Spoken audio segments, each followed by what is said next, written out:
This is a party to be shared. Come on in and enjoy the show.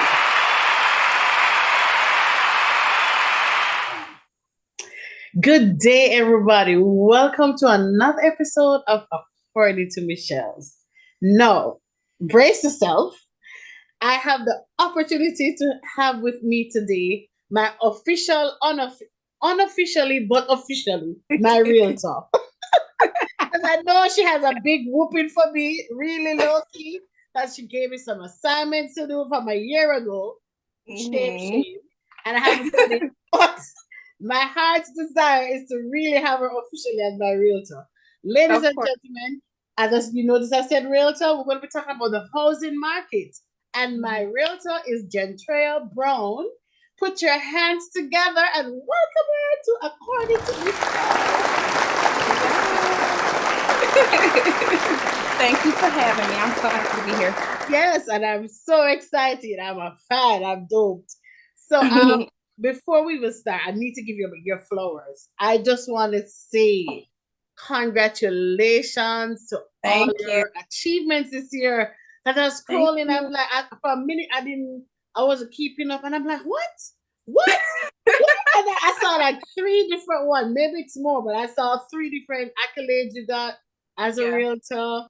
And I just want to say congratulations and all those open houses that I see sold and and all those people with their keys. And then I got jealous, and then I remembered, oh Lord, why you're jealous and you didn't do your assignment? You'll get there. We'll get there before you know. For sure. I have no doubts about you. No doubt. I'm telling you. So welcome, and I just wanted to say congratulations. Thank you. I'm happy for you. I'm super happy for you. Thank you. I appreciate that. I appreciate you taking the time to say that. I think that's great that you're sharing that. So I appreciate you. Trust me. And because it's good for people to know that I'm bringing on credible people. If I'm not rocking with you, you won't get the call. So I want them to realize that you're credible and with someone that I mean, you know what I said earlier, guys, a year ago from 20. I think when was that informational call? I think it was 2020, in the latter part of 2020, I believe.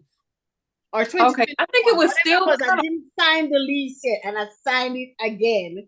Yeah. And then I just sort of gave up hope. But then the hope is still alive. Don't say that. We are not giving up hope. No, we're not. It's always a plan. Everybody has their own. I'm sorry. Go ahead. No, go ahead. Okay, back to what you were saying earlier about affirmations. Yeah. Is that you get so distracted and you get busy doing life that you forgot that, that was one of your dreams, to own your own home or to progress towards that. So I've been really reading up more on that. Yeah. Yeah. Well, that's the process.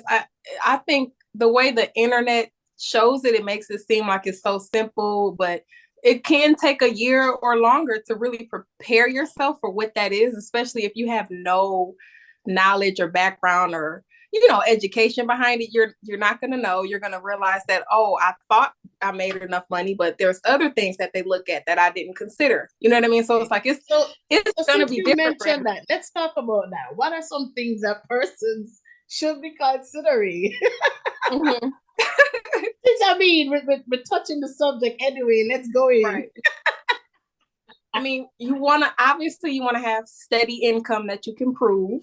That's a major thing. Excuse me. Also, I mean, to be honest with you, a lot of my clients have the income, but the credit is the situation that needs improvement in order for them to be approved for a mortgage. And a lot of times, it could be something as simple as having high debt, high credit card balances, or, you might have missed a few payments, but you really want to focus on having your credit score.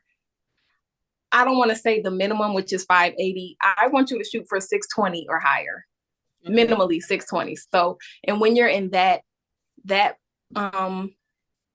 sector of the credit score field, you kind of get a lot better options.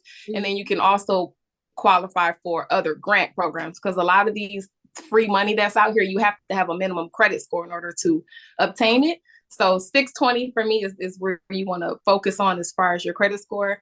Like I said, your income, and then reserves. Like you want to also have savings, like not just for the down payment or the closing costs, but extra too for if you have to make repairs, or a lot of times the banks want to see that you could pay the rent for the next 3 months. You know, they want to see those reserves. So it's really big to have those 3 things in place. And like I said, it could take a year or 2 for you to really get in a position to where you know, knocking all of those things off the list. Right. So basically, in other words, when you get the house, you're not house rich, but cash poor. No, it's called being right. You don't want to be house poor. Exactly.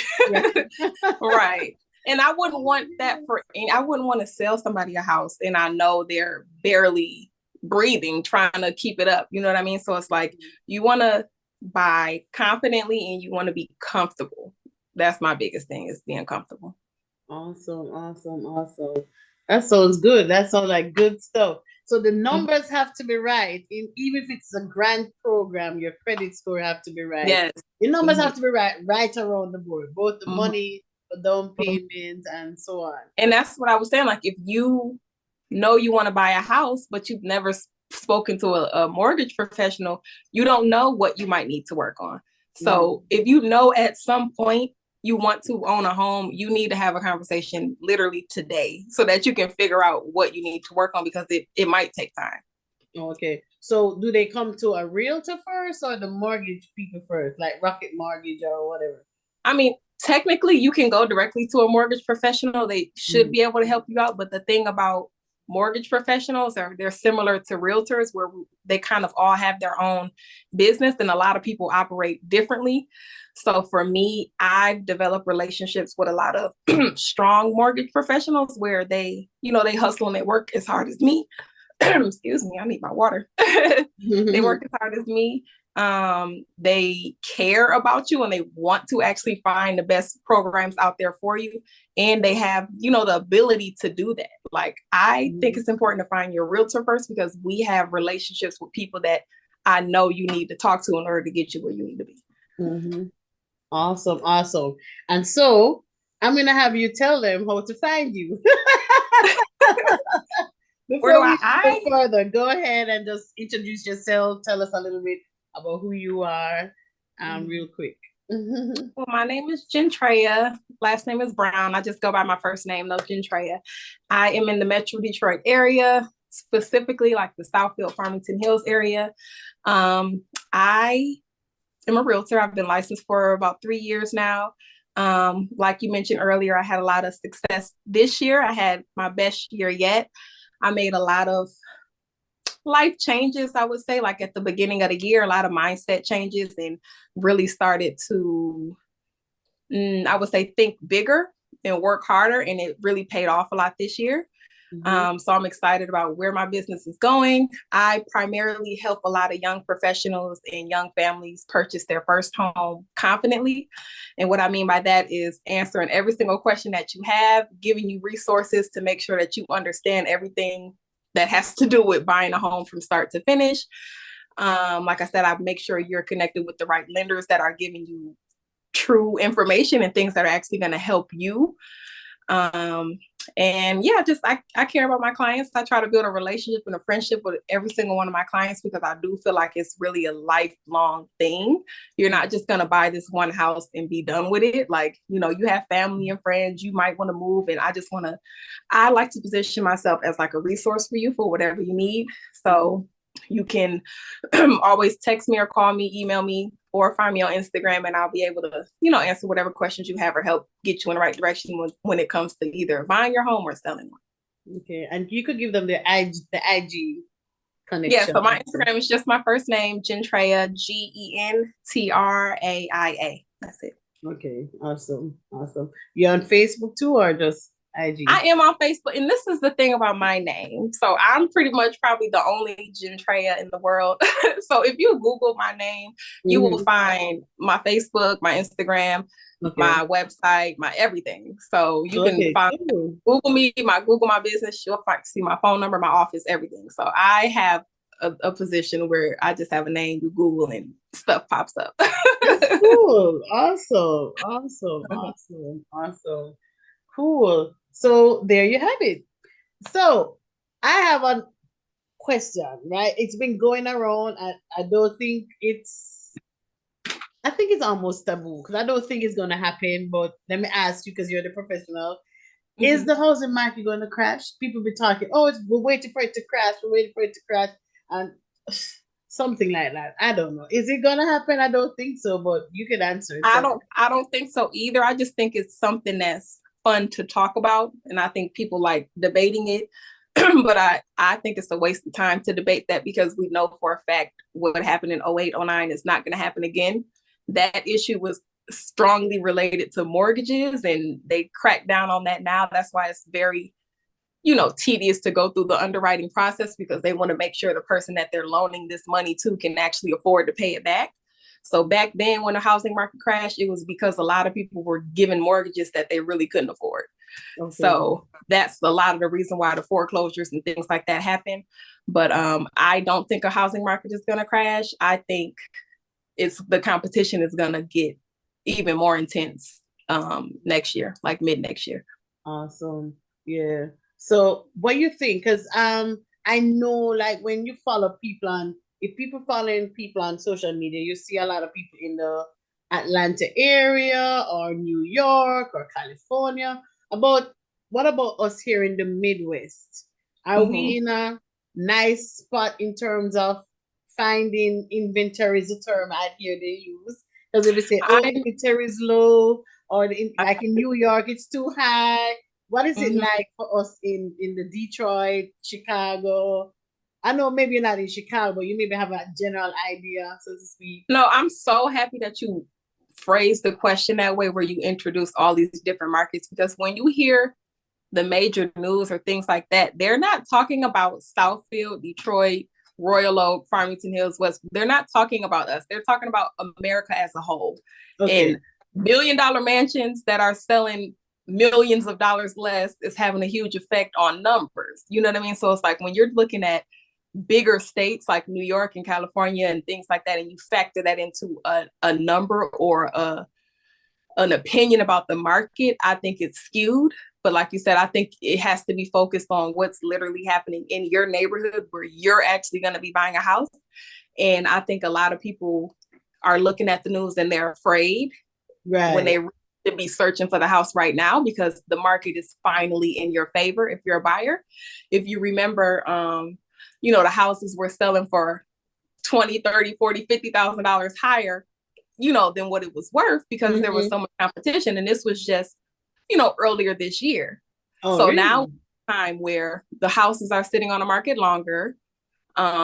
They're not selling as high, but that doesn't mean that it's a bad market or the market is going to crash. It's just becoming normal. So a Okay. lot of people, it's like you don't understand the gray area. It's either, super competition or the housing market is going to crash. And it's like you got to understand there's a middle ground, and I think we're in a middle ground for Okay. Metro Detroit. For Metro Detroit, we're in the middle. So that means there's inventory. There's Person can definitely maybe start thinking about it. there's two different things happening right now. We have houses that are sitting on the market and the sellers are reducing prices or paying for your closing costs or doing buying down your interest rate. We have that. And then we also have houses hitting the market where they're getting 5, 10 offers at Okay. within that weekend. So it's like there's both things are happening. So Mm-hmm. that's why I said Metro Detroit is kind of in a balanced situation where I don't feel we're gonna have any type of effect when it comes to a housing market crash. I Okay. think maybe larger cities might see something similar to that, but for us and what we have going on, nah, it's normal.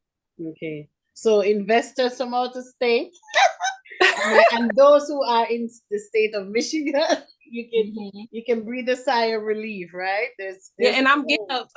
I've been getting a lot of investors as well for the Detroit area. So it's a great time. Don't let the people or the news scare you. It's a great time to buy. If you have the ability to buy, you need to buy. These prices is not going down. Mm-hmm. And then if they do, or if the market, what's going to happen when the interest rates come down or prices come down a little bit, more people are going to want to buy. And what does that mean? You're not getting that house for what it's listed for. You're going to have to pay more because they got Mm-hmm. 2, 3, 4 other offers. So it's Mm-hmm. like I don't understand what the confusion is. It's like you should be excited to be shopping for a house right now because you know you're not competing with 10 other people. Awesome. This sounds good. So about the turn of the last quarter, I believe it was, there was a exciting news about Bank of America, and I think there was another bank, but I don't want to speak out of turn. But I know Bank of America was one of the places that was pumping money like into cities like Detroit and Chicago. I think Chicago, but I'm talking about Detroit. Anyway, tell me about that program. How can persons access it if not that they're hearing that stuff is available? What are the nuances to navigate that program that the Bank of America had installed recently? See, I think that if you're the type of person who's looking for that down payment assistance or very, low, little out of pocket costs, I think you should go that route and ask questions and get information. But I also think you should compare that whatever they're offering with a few other options. Like a lot of my mortgage lenders, they also offer other type of special grant programs that isn't getting this public, the publicity that Bank of America is getting. So there's a lot of other options out there as well. So I think it's important to lay everything out on the table and really compare what really works best for you and for the long term. For Bank of America, I don't want to quote anything specific as far as like what the requirements are or what is involved with their mortgage product. I think you should reach out to who, you can go to a local bank or, somewhere and speak with a mortgage professional and get those questions answered. Yeah. But I think you speak directly to them because there's a lot of nuances, a lot of different things going on out there because it's so new. So I think for this particular program, it'll be good to speak directly with a Bank of America professional. And if you feel like you're not being serviced right, or they're not answering your calls, or they're not, giving you the attention that you need, then that could also be a sign that might not be the right program for you as well. So I think all of those things are important. In my opinion about the program, I'm not really super in favor of it just because from my understanding, they're giving you a loan to live in a certain area. And I feel like that's in a sense reverse redlining, or it's in that redlining family, and I think that's discriminatory, and I don't care for that, especially when it comes to the city of Detroit. So I think it should be a lot more education included with what they're offering, like as far as making sure that if you are coming with no money down, or you're actually prepared for what that financial purchase is for you. It's a big purchase. If we're talking about hundreds and hundreds of thousands of dollars, it's going to be attached to your name. Mm-hmm. And if you fault on that, who's going to get it back? The bank. So it's like, I think it's important to make sure that you educate yourself on what's all included and what other options are out there. There's other options out there with very little money down, and you can buy anywhere. So it's like, you got to figure out what works best for you. So I don't really care for the Bank of America program just because they're putting you in a box, and I don't like that. When it comes to us buying homes, we should be able to live where we want and still get a good program, Okay. So you keep mentioning other options. Just by name, you could just mention two, or if there are that many. Yeah. So there is, I don't know if it's Freddie Mac or Fannie Mae, one of those larger mortgage companies, they have a program where they cover up to your entire down payment, which is similar to what Bank of America was doing. And then there's also, I think there's something with the title fees or something where you don't have to pay. But their program is very similar to Bank of America's, but you don't have to live in a certain area. You can live wherever, and you can make however much money too. There's no income limit. That program, one of my lenders is offering that. And then there's also a bank, I think they're Legacy Home Loan.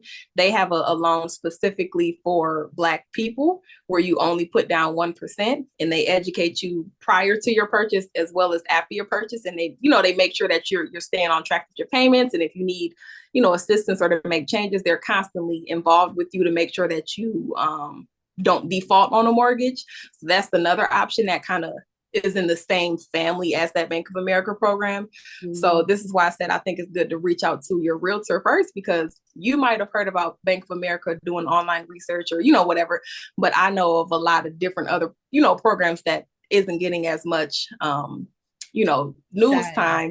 Right, exactly. And then I also have, resources like actual mortgage brokers who shop around for things, and they can do that on your behalf. So I think that, like I said, it's important to speak with your realtor so that you can figure out what options are available, lay them all out on the table, and really pick the one that works best for you. Awesome. So it's all about the research and the relationship then.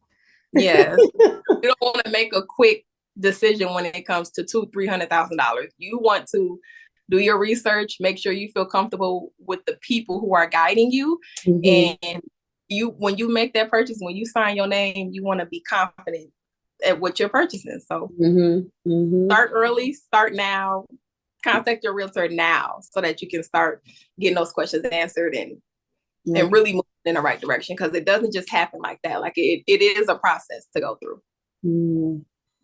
So you you hinted at it, and I said I'd ask you about it. You said Freddie Mae. What's the difference between, is it Freddie Mae and Fannie Mae? So the thing about Fannie Mae and Freddie Mae, they are the two mortgage companies that the U.S. Congress created. So it's a federally mortgage so company. They're both federal. I thought one was maybe federal and one was state, or so they're both federally backed by the U.S. Congress created them, and they pretty much provide the majority of like the conventional loans. So why they have two different names then if they're doing the same thing? You know what? I think Fannie Mae is like an association, and then Freddie Mac, I think it's like a corporation, and they do two different things. I think Fannie Mae was created to help make home ownership more affordable, if I'm not mistaken. And I think Freddie Mac was created so that you can buy a second property easier. So it's like they do different things. So one is more for the investors, so to speak. Yeah, I believe. But that Fannie Mae, that's more of like a mortgage thing. Like the mortgage professionals, they're the ones who are staying up to date with what Freddie Mac and Fannie Mae are, putting out in the news, and they're kind of more involved with that aspect of the home purchase. Cool, awesome. Okay, because I always hear the names floating around. I know, because they sound almost like Sally Mae, which is another. But that's student loan. So yeah, they're not. I'm gonna ask you because I'm like I'm confused. But yeah, when you get a mortgage, you're not gonna see Freddie. You're not gonna see that. You're gonna see Rocket Mortgage, or you're gonna see Legacy. You're gonna see whatever company is servicing your mortgage. But they, I believe, like get their engine behind it. Okay, all right, I get it. It's a whole system. You guys getting it too. I'm getting it. Awesome. All right. So what's your favorite part of the process for you? Like what do you enjoy them? Closing day. The closing day? So what happens on closing day? Tell me. On closing day, we at the table, we're celebrating. I'm there, you're there, your family might be there, the title representative. A lot of times the lenders that I introduce my buyers to, the lenders come out to celebrate with you, and then oftentimes the seller is there in the room too. So it's a celebration. Everybody's happy on that day. We're all having a good time talking. You get your keys, I get my check. it's a good day. Okay, and then they sign, and then they go. Yes, happy ever after. Yes. So do you have a lot of? I know you said you build a lot of relationship with your clients, so you have a lot of repeat customers? I wouldn't say repeat, just because I've only been in the business a few years. I haven't really had clients who bought and then needed to sell a few years later yet. I'm kind of still in that, early stage. Yeah. But I get referrals from my clients all the time, past clients. So like one of their family members or a friend or somebody, they introduce them to me, and we get them a home too. Okay, so when I was getting ready to talk with you, I realized that you switched. You were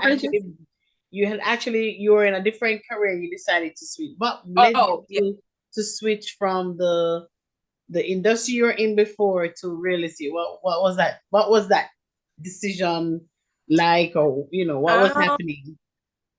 It was nothing but frustration. I was so frustrated with working really hard and not being paid for it. You know what I mean? Like being in an environment where I'm on a team, I'm working the hardest, I'm sweating the most, and I'm getting paid the least out of 12 people on this team. You know what I mean? So it's like, and it was because of, just the way the corporate ladder kind of works. And, they have certain ceilings to what the salary can be. And that type, it was just frustrating. And I wanted a career where I could work extremely hard and be paid a high amount for it, or I could not work and not, like I wanted more control over my income.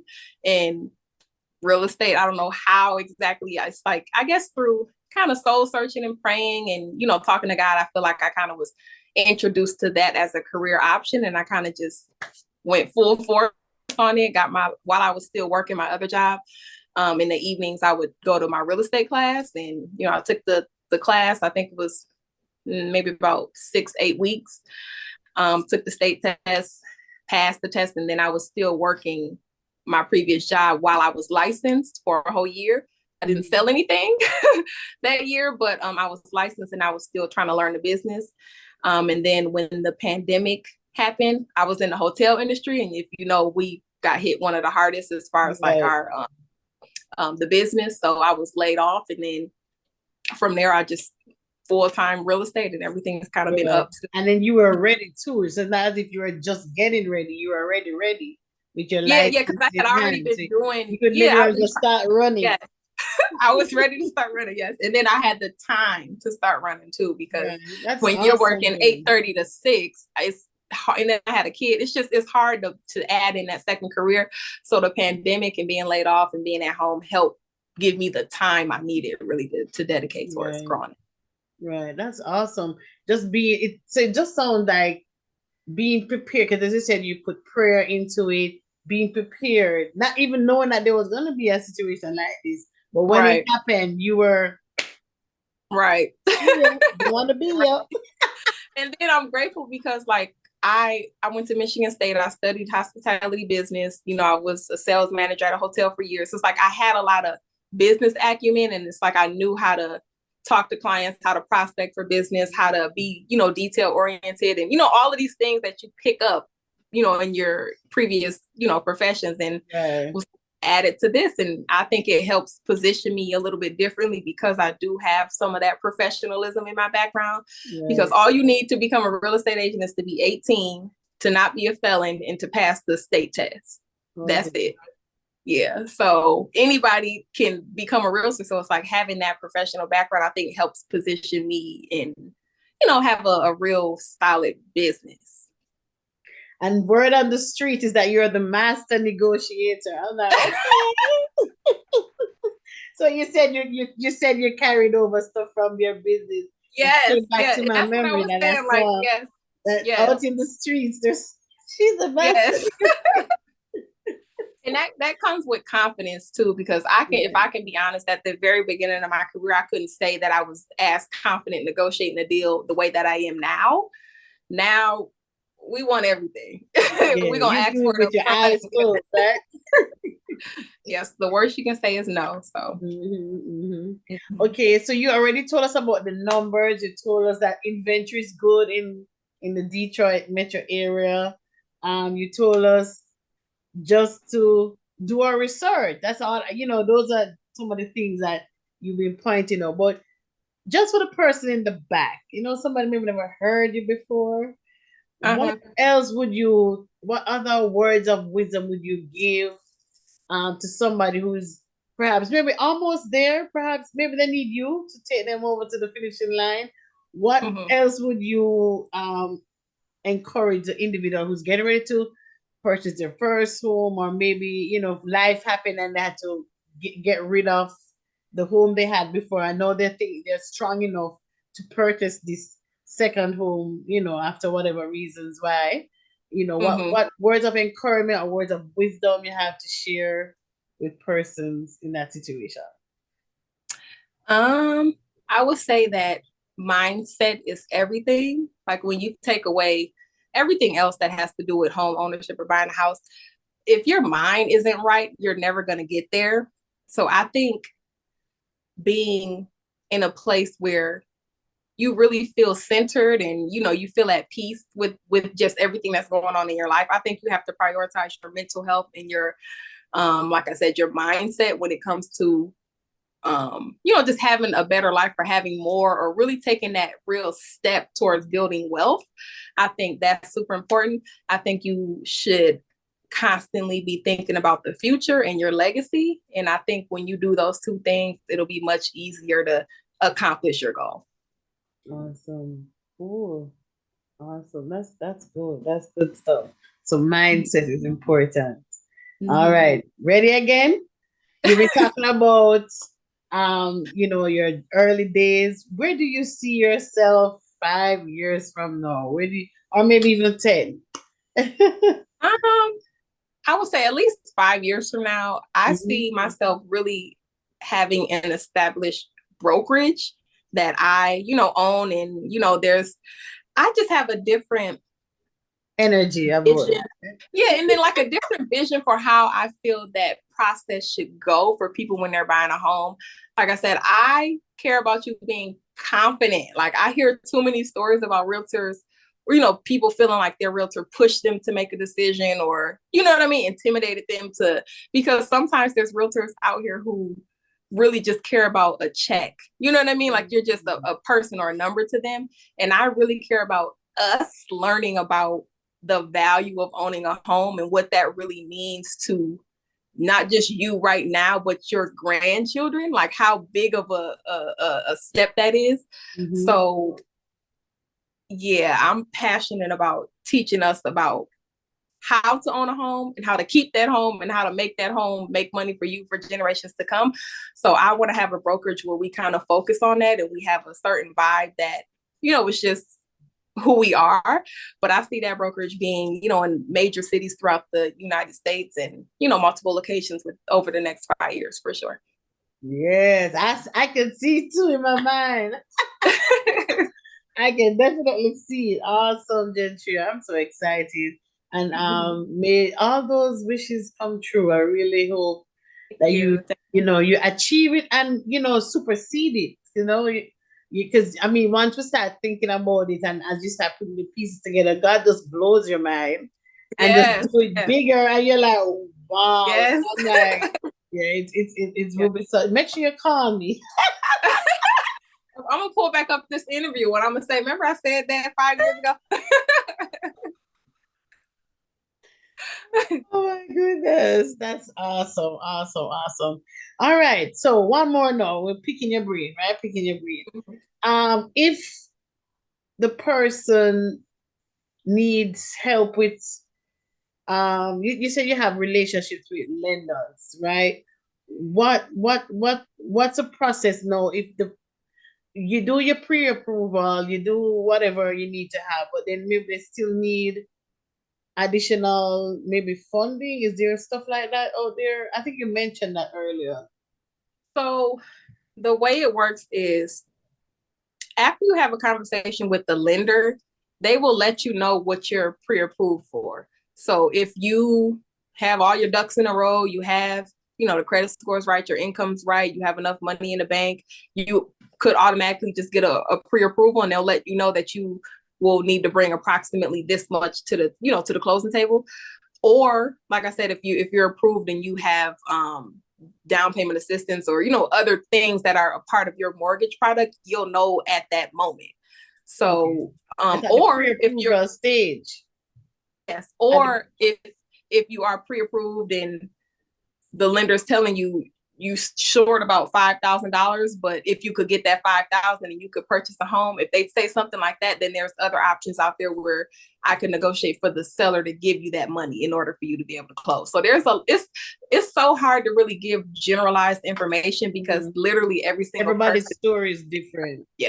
That's why I tell you're not really going to find the answers that you want online or by Googling. Like you really have to have a one-on-one conversation with your realtor and with your mortgage lender, because they have to look at you individually and assess what either you qualify for, what you don't qualify for, what you need to work on. So those conversations have to be, you know, a priority. Awesome. So you see, We just have to make that step. Just make the bold step. And that's why I said where mindset comes into play. Like that, do you know how easy it is to just, let me just text Gentraia. I'm thinking about buying a home. What should I do? That's all you have to do to get started in the right direction. You know what I mean? So it's like a lot of people don't know where to start. They literally have no clue because there's so much different information out here. You might be watching 10 different people's stories and they tell you 10 different ways for how they bought their home. Right. So this is why I'm saying it's specific to you and your situation and your goals. So reach out to me or, you know, whoever your lender is. And I mean, your realtor is, and just ask, well, how do I get started? Right. Right. Mm-hmm. Awesome. Cool. And you don't need tax returns and stuff like that, right? For when you're purchasing your house? No? I believe you do. You do need tax returns, I believe. But when it comes to, and again, this is where the that's the income. Oh, that's under the income part. So okay. So yeah, they use a variety of different things to qualify your income depending on, you know, what you do. Like everybody doesn't have a pay stub every, you know, week or 2 weeks. So it's like they're the professionals when it comes to knowing what to get from you in order to get you qualified. So that's why, like I said, I work with people who know their stuff.